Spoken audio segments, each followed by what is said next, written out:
प्यार किया तो डरना क्या। गाना दिलीप साहब की फिल्म मुगले आजम का है, लेकिन जिंदगी का फलसफा भी शायद दिलीप कुमार का यही था कि प्यार किया तो डरना क्या। दिलीप कुमार और मधुबाला की मोहब्बत, वो मोहब्बत जो अमर है, वो मोहब्बत जो मुकम्मल नहीं हो सकी, लेकिन इसके बावजूद हिंदी सिनेमा में जब जब इश्क का जिक्र होता है, हिंदी सिनेमा में जब जब मोहब्बत की शिद्दत का जिक्र होता है, तो मधुबाला और दिलीप कुमार का जिक्र सबसे ऊपर आता है।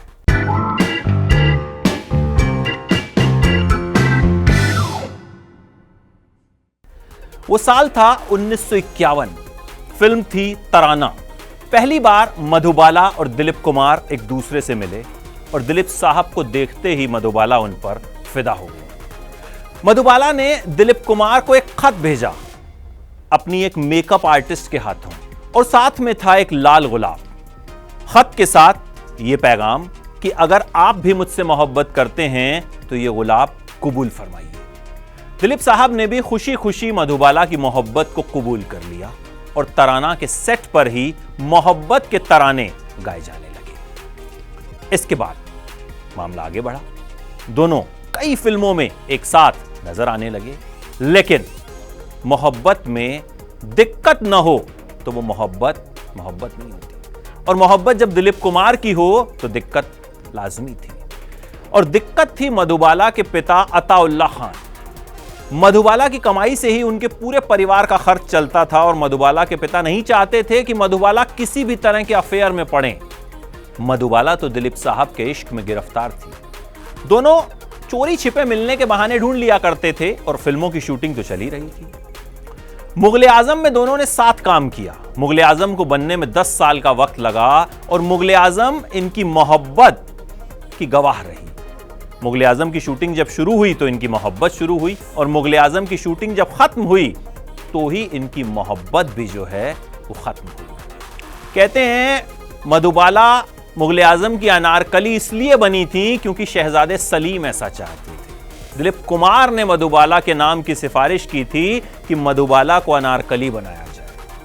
उस वक्त मोहब्बत की शिद्दत थी तो भाई सिफारिश कर दी। बाद में मामला कोर्ट केस तक भी पहुंचा था। हुआ ये कि दिलीप साहब ये तय कर चुके थे कि शादी मधुबाला से करनी है। उन्होंने अपनी बड़ी बहन सकीना आपा के हाथों शादी का पैगाम भिजवा दिया, लेकिन अताउल्ला खान ने साफ मना कर दिया। दिलीप साहब को झटका तो लगा, लेकिन उनको पता था कि मधुबाला तो उन्हीं की है। एक फिल्म की शूटिंग चल रही थी, ढाके की मलमल। ओम प्रकाश मौजूद थे वहां पर, अभिनेता बहुत मशहूर अपने जमाने के रहे। दिलीप साहब ने उनके सामने मेकअप रूम में मधुबाला को बुलाया और कहा कि मैं आज ही तुमसे शादी करना चाहता हूं। मेरे घर पर एक काजी मौजूद है जो हमारा आज ही निकाह करवा देगा, लेकिन मेरी एक शर्त है, और वो शर्त यह है कि तुम अपने पिता से कोई रिश्ता नहीं रखोगे। अपने यूसुफ की यह शर्त सुनकर मधुबाला खामोश हो गई। दिलीप साहब ने पूछा, तुम्हारी खामोशी का मैं क्या मतलब समझूं? मधुबाला फिर भी कुछ नहीं बोली। दिलीप साहब ने बार बार पूछा, तो क्या मैं यहां से जाऊं? और अगर मैं आज यहां से गया तो फिर कभी लौट कर नहीं आऊंगा। मधुबाला की खामोशी कायम रही और दिलीप साहब वहां से चले गए। न सिर्फ उस मेकअप रूम से, न सिर्फ उस फिल्म के सेट से, बल्कि मधुबाला की जिंदगी से।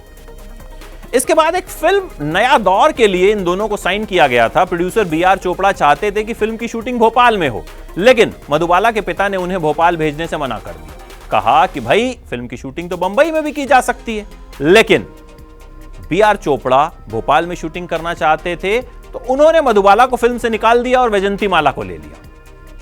इसके बाद अताउल्ला खान ने बीआर चोपड़ा पर केस ठोक दिया।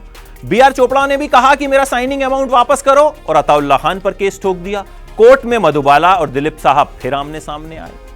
दिलीप साहब ने उसूलों की इस लड़ाई में बीआर चोपड़ा का साथ दिया, और मधुबाला ने अपने वकील से कहा कि मुझे यकीन नहीं होता कि यही वो शख्स है जो मुझसे बेपनाह मोहब्बत करता था।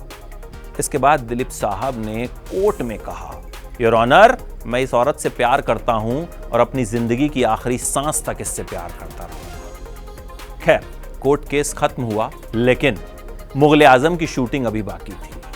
मुगले आजम का एक सीन फिल्माया जाना था जिसमें शहजादा सलीम अनारकली को एक थप्पड़ मारता है। दिलीप साहब ने मधुबाला को थप्पड़ मारा, लेकिन यह थप्पड़ बहुत जोर से मारा। ऐसा लगा कि अपने दिल में दबा हुआ सारा गुस्सा उन्होंने उस थप्पड़ के जरिए मधुबाला के गाल पर निकाल दिया। खैर, मधुबाला कुछ नहीं हुई। यूनिट के सब लोग भी सन्न रह गए।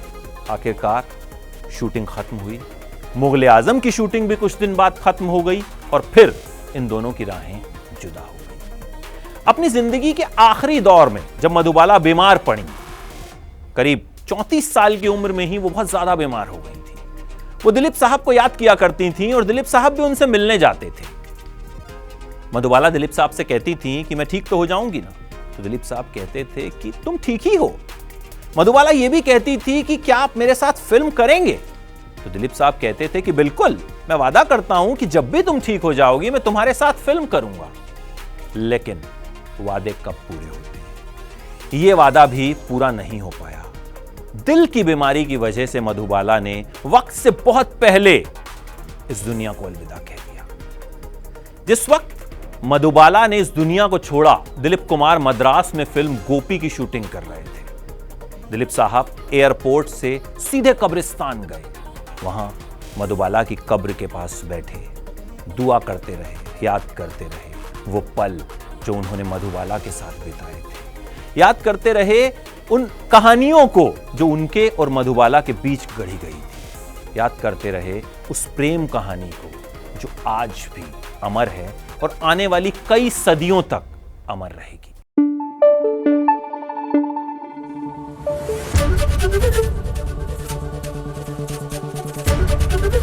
एबीपी न्यूज आपको रखे आगे।